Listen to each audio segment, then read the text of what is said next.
بسم اللہ الرحمن الرحیم۔ قال مولا امیر المومنین علی ابن ابی طالب علیہ السلام: عباد اللہ اوصیکم ونفسی بتقوی اللہ ونظم امرکم۔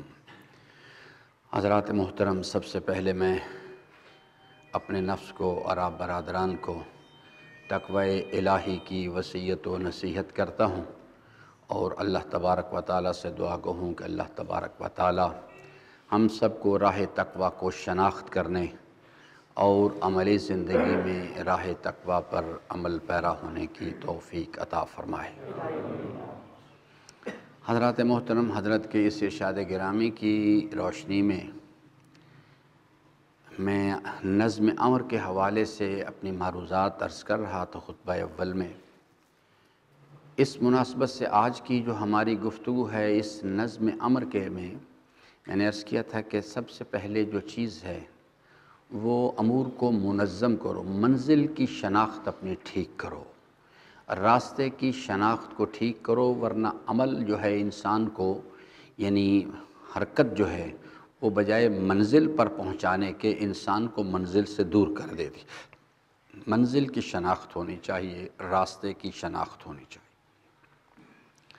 آج کی جو ہماری گفتگو ہے وہ مربوط ہے تربیت کے ساتھ، کہ استقلال کے ساتھ اگر اس پہ سفر کرنا ہے اس راستے پر تو انسان کے پاس یعنی نفس کی تربیت ہونی چاہیے، جسے قرآن کریم اس تربیت کے نتیجے میں جو صلاحیت انسان میں پیدا ہوتی ہے اس کو تقوی کہتا ہے، اور تقوی کے نتیجے میں جو نفس کی کیفیت ڈیولپ ہوتی ہے اس کو تزکیہ کہا جاتا ہے، اور تزکیے کے نتیجے میں خلوص نیت انسان حاصل کرنے میں کامیاب ہوتا ہے۔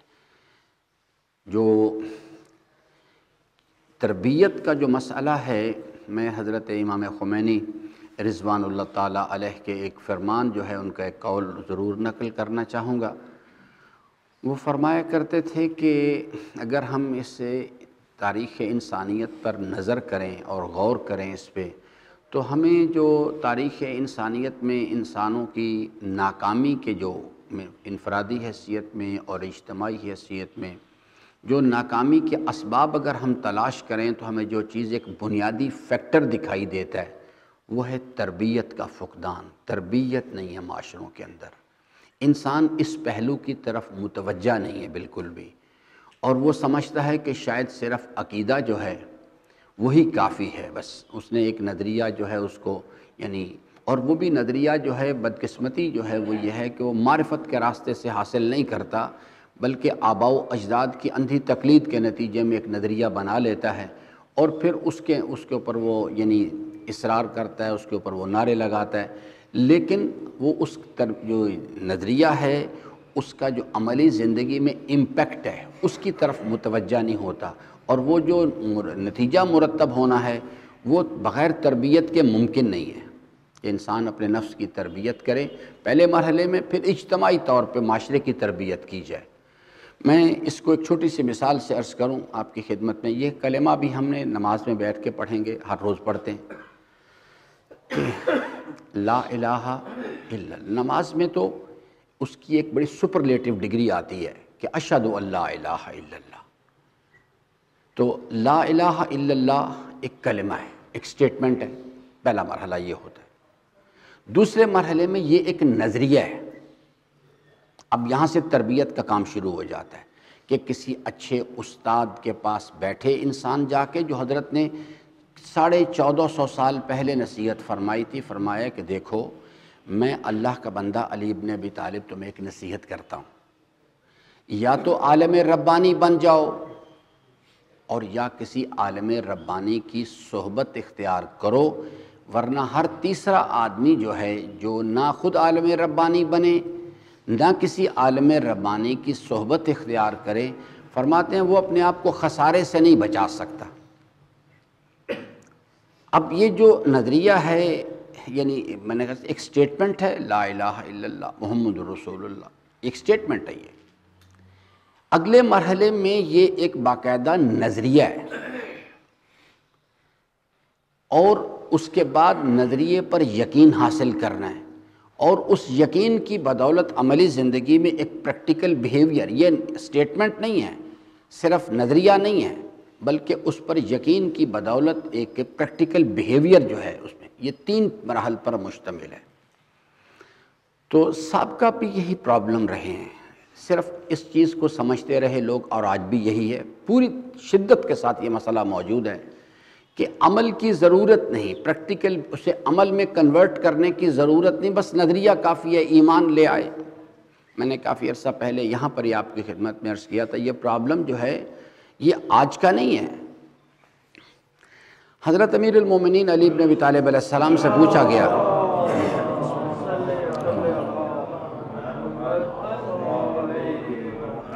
کہ ایمان کیا چیز ہے، اس کو ڈیفائن کریں، ذرا اس کی تشریح کریں، تو فرمایا الیقین کلو، یہ تمام کا تمام یقین ہے۔ اب یہ حضرت کا فرمان سنا اور اس کے بعد لوگ جو تھے وہ علیحدہ ہو گئے، اور اب انہوں نے کہا کہ جی امام نے فرمایا ہے کہ ایمان جو ہے وہ تمام کا تمام یقین ہے، اس لیے عمل کرنے کی کوئی ضرورت نہیں، حتیٰ کہ سفر کرتے کرتے چھٹے امام کا زمانہ آ گیا اور خود امیر المومنین کے ماننے والوں میں سے 2 گروہ پیدا ہو گئے۔ ایک گروہ وہ تھا جو کہتا تھا کہ امام نے فرمایا کہ بس الیقین کلو، تمام کا تمام یقین ہے یہ، تو اس لیے کسی چیز کی عمل کی کوئی ضرورت نہیں، کیونکہ یقین اور عمل کے درمیان ایک چیز کھڑی ہے جسے تربیت کہتے ہیں، اور جب تربیت کی جاتی ہے یا انسان خود اپنی تربیت کرنا چاہتا ہے تو تربیت ایک اصل میں اگر ذات کو لیا جائے تو یہ ایک باقاعدہ جنگ ہے، نفس کے ساتھ جنگ کرنی پڑتی ہے، اور انسان جو ہے وہ تلخی پسند نہیں کرتا، وہ چاہتا ہے کہ کوئی ایسا راستہ مل جائے کہ جس کے ذریعے سے وہ ہر چیز کو بائی پاس کرے اور اس کو نفس کے ساتھ جنگ نہ کرنی پڑے۔ اجتماعی زندگی میں اتریں گے، پاکستان کے شیعوں کا جو اس وقت ڈائلیما یہ 2 مراحل پر مشتمل ہے۔ نفس کے ساتھ جنگ نہیں کرنا چاہتے، وہ چاہتے ہیں کہ صرف بس مجلس میں شرکت کریں، 2-4 نعرے لگائیں، حلیم بریانی کھائیں اور سیدھے جنت میں چلے جائیں، جبکہ اس کے بغیر گزارا نہیں ہے۔ جب حضرت کی خدمت میں یہ مسئلہ پیش کیا گیا اور وہ لوگ آئے جو عمل کرتے تھے، انہوں نے آ کے کہا کہ فرزند رسول اس مسئلے کو حل کریں، آپ ارشاد فرمائیں کہ اصل حقیقت ہے کیا۔ یہ برادران کہتے ہیں، یہ بھی اپنے آپ کو امیر المومنین کے محب کہتے ہیں، ماننے والے کہتے ہیں، اور یہ کہتے ہیں کوئی ضرورت نہیں کسی چیز کی، بس ایمان الیقین کلو، تمام کا تمام یقین ہے، ہمارا اس نظریے پر یقین ہے، عمل کی کوئی ضرورت نہیں۔ اور یہ جو سوال کرنے والے تھے حضرت کی خدمت میں، یہ عمل کرتے تھے۔ اب یہ باقاعدہ مسئلہ امام کی خدمت میں سوال کے طور پہ پیش کیا گیا۔ امام نے فرمایا کہ پوچھا گیا کہ حضرت سے پوچھا ایمان کو ڈیفائن کر دیں، ایمان کیا ہوتا ہے؟ فرمایا العمل کلو، تمام کا تمام عمل ہے۔ ایک آدمی کہتا ہے کہ میرا اس نظریے پر، لا الہ الا اللہ کے نظریے پر میرا یقین ہے، یعنی میں جنت پر یقین رکھتا ہوں، میں دوزخ پر یقین رکھتا ہوں، میرا حساب و کتاب پر یقین ہے، اکاؤنٹیبلٹی پر یقین ہے، جزا و سزا کے نظریے کو تسلیم کرتا ہوں، اور پھر اس کے بعد وہ ان اعمال سے اجتناب نہیں کرتا جو جہنم لے کے جائیں گے۔ تو فرمایا کہ وہ یا تو اس کو پتہ نہیں ہے کہ ایمان کیا ہوتا ہے، اور یا وہ جان بوجھ کے جھوٹ بولتا ہے۔ اور اسی طرح سے ایک آدمی کہتا ہے میرا جنت پر اعتقاد ہے، اللہ تعالیٰ نے جس نے وہ جنتیں بنائی ہیں، اللہ تعالیٰ نے بصراحت بتایا ہے کہ آپ اگر عملی زندگی میں یہ اعمال بجا لائیں گے تو آپ جنت میں چلے جائیں گے۔ اور وہ یہ کہتا ہے کہ میرا اس نظریے پر ایمان ہے، اس کے پاس اختیار موجود ہے، وقت موجود ہے، لیکن وہ ان اعمال کو نہیں بجا لاتا، تو حضرت فرماتے ہیں کہ وہ تو جھوٹ بولتا ہے پھر۔ تو اس لیے یہ جو نظریہ اور عقیدہ ہے، یہ جو ہے اس میں اور عمل کے یعنی اس کے درمیان ایک چیز کھڑی ہے، اور وہ ہے تربیت، کہ اگر تربیت انسان اپنے نفس کی کرے گا تو وہ اس عمل کے منزل میں داخل ہو جائے گا، اور اگر نہیں کرے گا تو وہ عمل کی منزل میں ناکام ہو جائے گا، وہ نہیں کر سکے گا اس کام کو۔ اب یہ میری درخواست ہے، بچے تو ضرور سنیں میری بات کو، اس لیے کہ ان کے پاس اگلے 50 سال کا زمانہ ان کا ہے، لیکن وہ لوگ جو میری طرح جن کی ریش سفید ہے ان کا ٹائم ختم ہو چکا ہوا ہے، اور میں آپ کو پوری ذمہ داری سے کہہ رہا ہوں کہ اس معاشرے کے لوگوں کو نہیں پتہ میں سب سے بڑا ذمہ دار علماء کے بعد اس معاشرے کی تباہی کا ذمہ دار کون ہے؟ یہ لوگ جو میرے ہمسن لوگ ہیں، انہوں نے نہ ان کو خود پتہ تھا، نہ انہوں نے ذمہ داری کو پورا کیا، نہ انہوں نے آنے والی نسل کو اصل حقیقت بتائی۔ اس کا نتیجہ یہ ہے کہ وہ جو 40 سال والے ہیں وہ بھی بیچارے خالی ہیں۔ اس کا نتیجہ ہے کہ یہ نسل تباہ ہو رہی ہے، یہ اس کے آف شوٹ سے آ رہی ہے ہمارے سامنے۔ اگر ہم خود، کیونکہ یاد رکھیں قرآن کریم جو ہے وہ آج کل ایک سسٹم چل نکلا ہے کہ جناب اس پہ کافی کاروبار بھی چل پڑا تو کہ جناب ڈسٹنس لرننگ کے ذریعے سے قرآن پڑھاؤ۔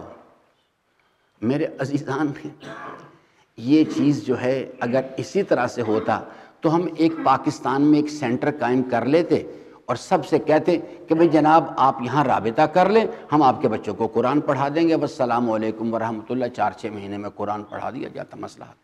نہ میرے عزیزان، اس سے قرآن نہیں پڑھایا جاتا، قرآن پڑھایا جاتا ہے کردار سے۔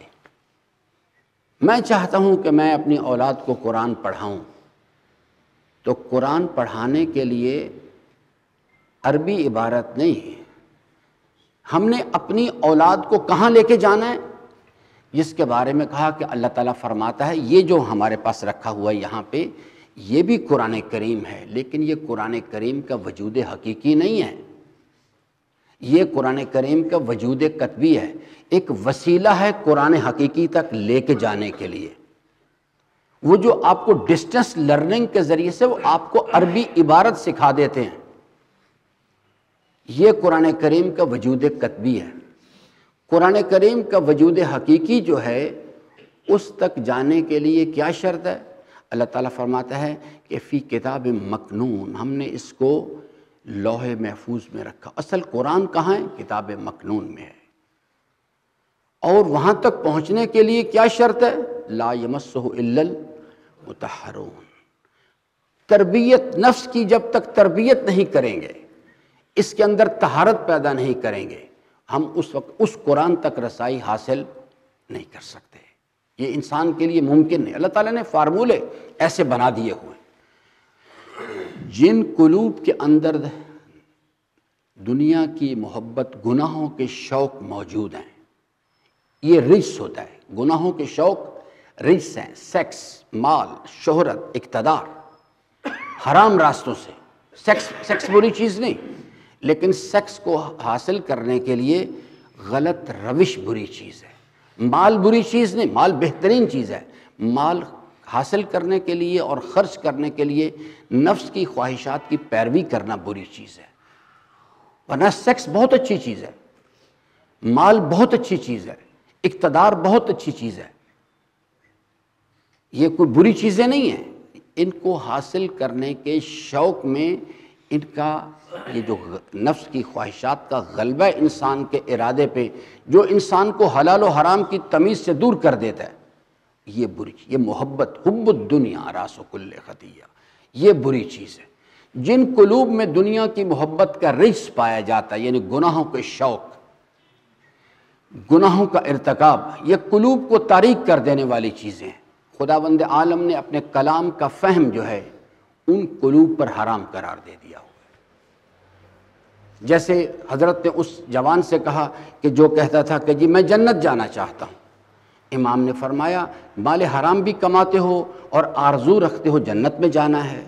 فرمایا کہ جس رب نے وہ جنتیں بنائی ہیں اس نے مال حرام کمانے والوں پر اور مال حرام کھانے والوں پہ ان جنتوں کو حرام قرار دے دیا ہوا ہے۔ یہ کلام ہے اللہ تعالیٰ کا، جس کا یہ کلام ہے اس نے خود بتایا ہے کہ میں نے اس کلام کا جو فہم ہے ان قلوب پر حرام قرار دے دیے جن میں دنیا کی محبت کا رجس پایا جاتا ہے، گناہوں کے شوق ہیں، سیکس، مال، شہرت، اقتدار، اور گناہوں کی تاریکیاں جو ہیں یہ قلوب کو تاریک کر دیتی ہیں۔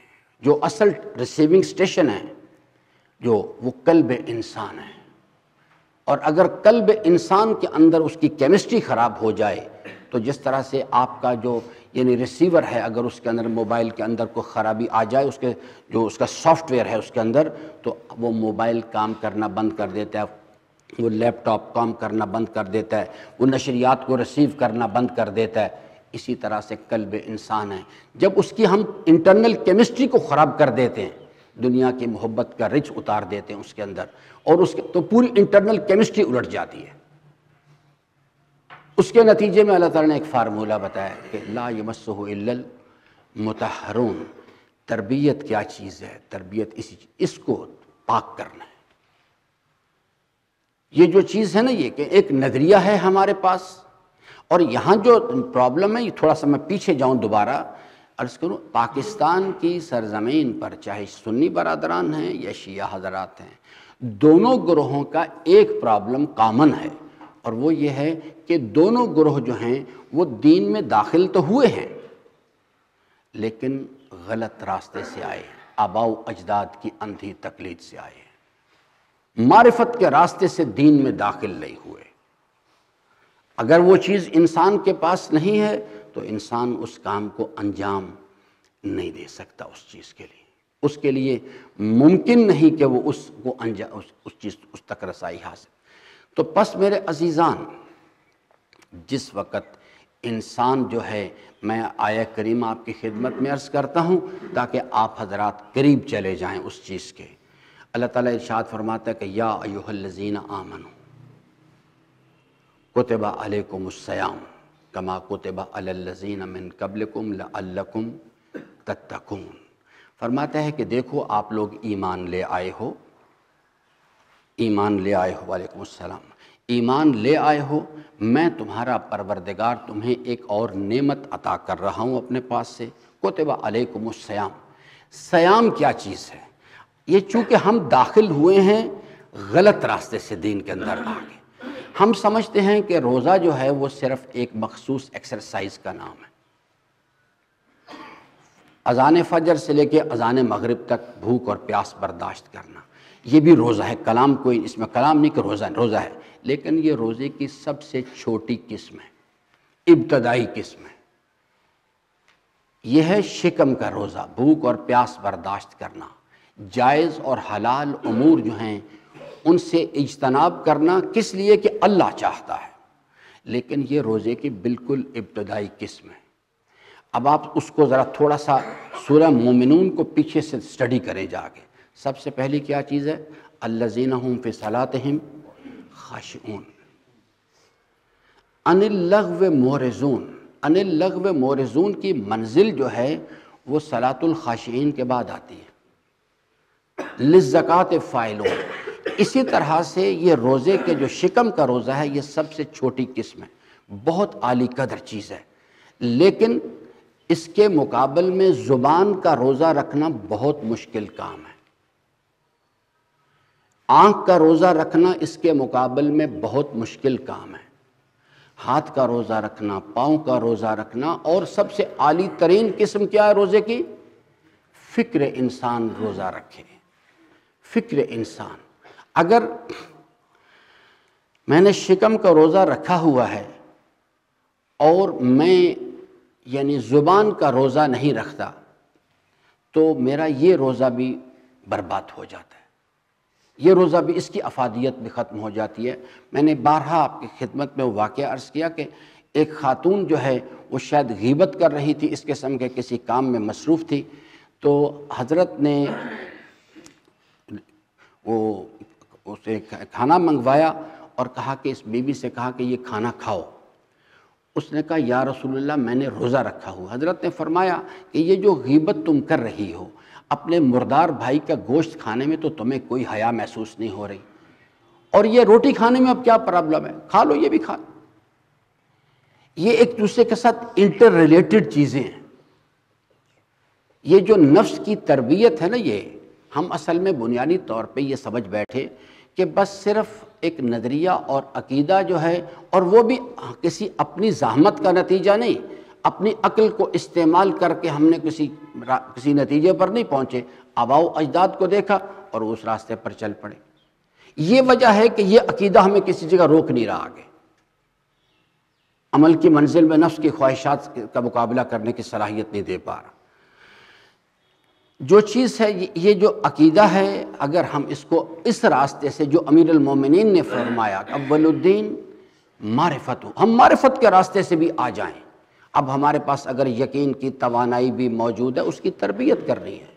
کتب علیکم الصیام، نفس کی خواہشات کی مخالفت کی مشقیں کرنی ہیں، حتیٰ کہ اتنی ریگولرلی کرنی ہیں، اور یہ نہیں کہ ایک آدھ دن سال میں ایک آدھ مرتبہ، یہ ایک 24 گھنٹے ہر لمحہ یہ کام کرنا ہوتا ہے، نفس کے ساتھ جنگ کرنی ہوتی ہے، ہر لمحہ بلمحہ جنگ کرنی ہوتی ہے انسان نے، پھر جا کے لعلکم ہو سکتا ہے کہ شاید انسان کمال تقوی پیدا کرنے میں کامیاب ہو۔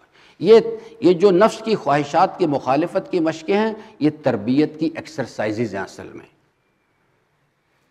شکم کا روزہ، زبان کا روزہ، آنکھ کا روزہ، ہاتھ کا روزہ، پاؤں کا روزہ، فکر کا روزہ، عالی ترین روزہ ہے وہ، تاکہ انسان جو ہے اپنے فکر کو اللہ کی نافرمانی کے تصور سے پاک کرے۔ یہ تربیت جو ہے یہ ایک انتہائی امپورٹنٹ فیکٹر ہے۔ اب آئیے اس چیز کو ذرا ہم تھوڑا سا موجودہ صورتحال پہ نظر ڈالتے ہیں۔ اب اس وقت دیکھ لیں آپ کہ اس وقت کیا صورتحال ہے۔ نہ گھر کے اندر ہے، کانسیپٹ ہی ختم ہو چکا ہوا ہے، حتیٰ کہ دینی مدارس کے اندر بھی تربیت کا کوئی کانسیپٹ نہیں ہے۔ میں نے اس میں سے ایک چھوٹی سی چیز آپ کی خدمت، نظم امر کے اندر اوقات کی پابندی۔ ابھی یہ یعنی میرے پاس ایک عزیز آئے، وہ میں نام نہیں لیتا اس جگہ کا، یہ پنڈی اسلام آباد میں ہے۔ وہ بتا رہے تھے کہ وہاں ایک دینی مدرسہ ہے، وہ صاحب کچھ عرصہ وہاں رہے، وہاں قریباً 200-250 کے قریب طالب علم ہیں۔ وہ بتا رہے تھے کہ جی فجر کی نماز میں 15 سے 20 آدمی ہوتے ہیں، اور خود مدرسے کے اساتذہ خود نماز پڑھنے کے لیے نہیں آتے، چون کفر از کا ببرخزت کجا مانت مسلمانی۔ یہ وہ جگہ ہیں جہاں سے ہم نے ایسے افراد تیار کر کے نکالنے ہیں جنہوں نے کل کو جا کے اللہ کا دین لوگوں کو سکھانا ہے۔ خود ان کی اپنی یہ حالت ہے، یہ آج کی باتیں ہیں۔ یہ تو کجا مانت مسلمان، اسلام کہاں سے آئے گا؟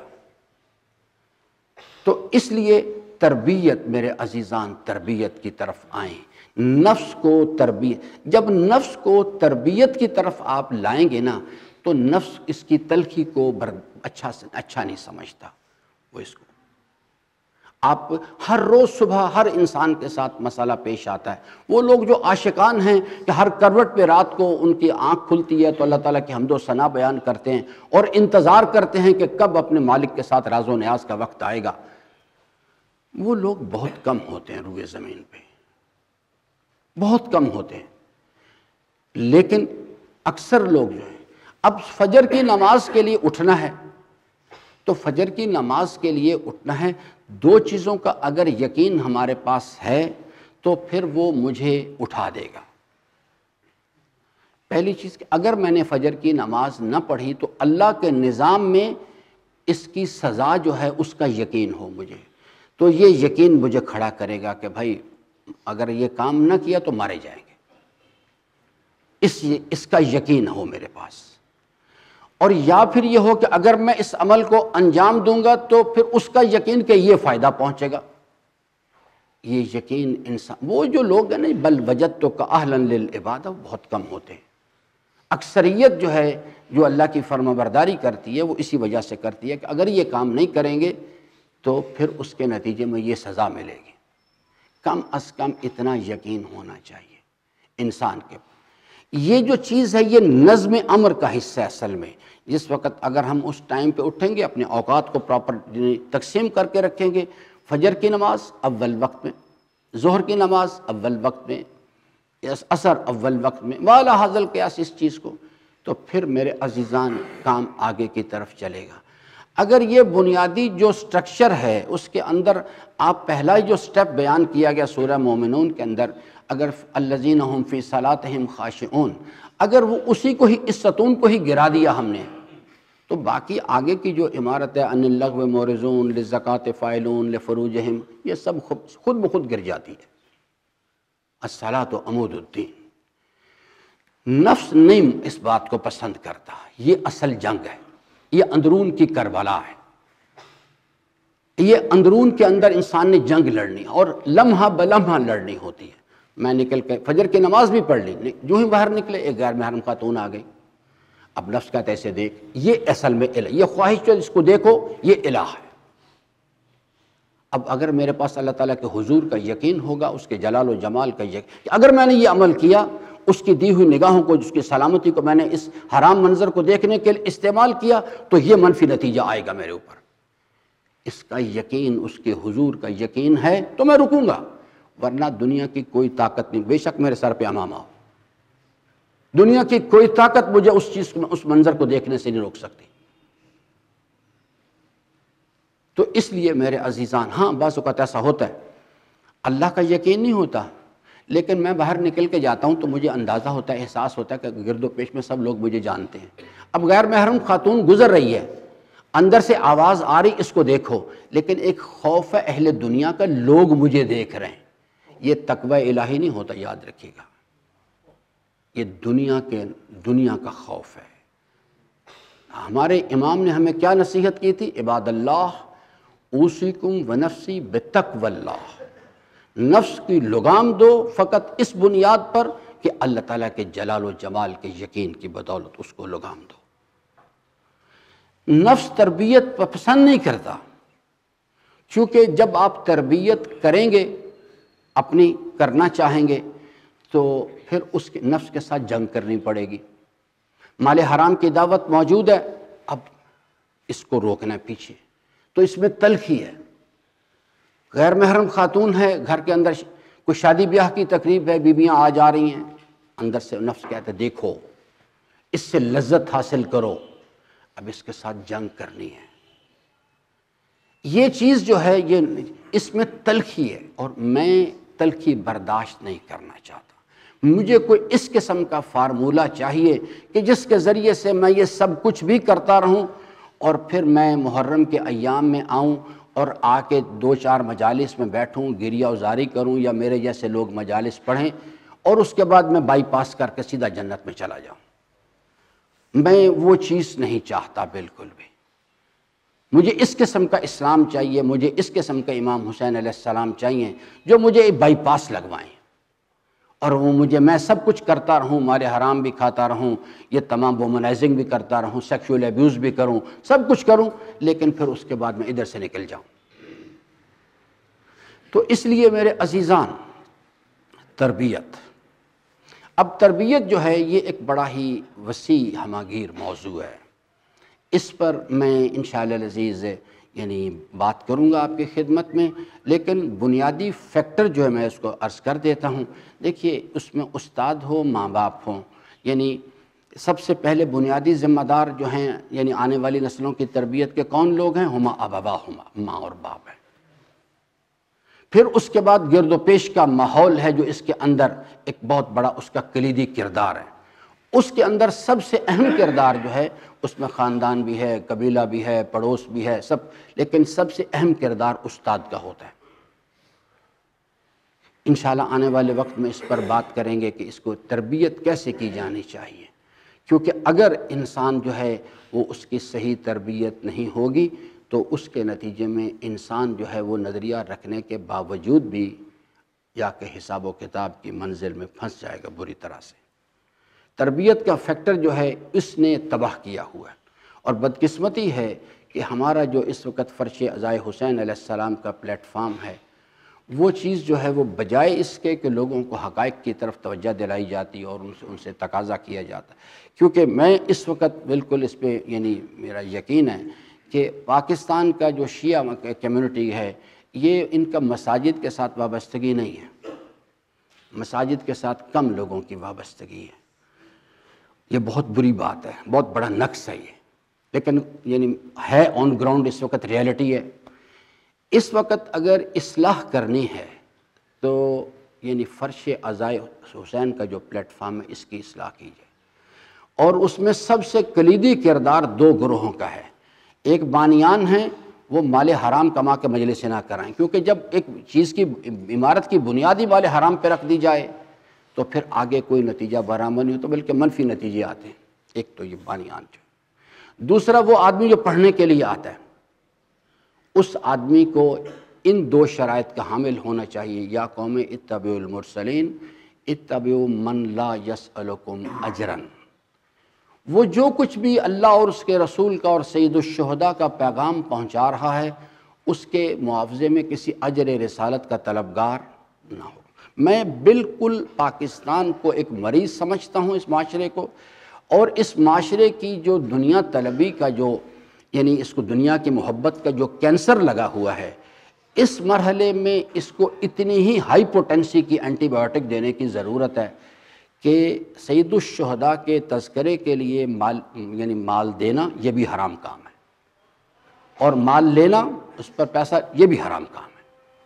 میرا باقاعدہ اس پر نظریہ ہے اس چیز کے لیے، اس واسطے کہ یہ مریض جتنے کرونک قسم کے پرابلم میں چلا گیا ہے، جب تک اتنی سختی، اتنی ہائی پوٹینسی کی اس کو دوائی نہیں دی جائے گی، اس کا علاج ہونے والا نہیں ہے۔ ہزار لوگ تعویلات پیش کرتے ہیں کہ یہ ہے اور وہ ہے اور فلاں ہے۔ اگر آغا ابوالقاسم خوئی کو حقائق بتا دیے جاتے پاکستان یہ مرض کس مقام پر کھڑا ہے، تو وہ بالکل بدرجہ اولیٰ کہتے ہیں حرام ہے ان لوگوں کو پیسے دینا۔ تو اس لیے اس کو اگر ٹھیک کر لیا جائے تو امکانات ہیں اس کے کہ لعلکم شاید اصلاح ہونے کا امکان پیدا ہو جائے۔ انشاءاللہ عزیزان، اللہ تعالیٰ سے امیدوار ہوں کہ اللہ تبارک و تعالیٰ ہم سب کو اپنی رضا کی راہوں کو شناخت کرنے اور ان پر عمل پیرا ہونے کی توفیق عطا فرمائے۔ بسم اللہ الرحمن الرحیم، انا آتیناک الکوثر فصل لربک وانحر ان شانئک ھو الابتر۔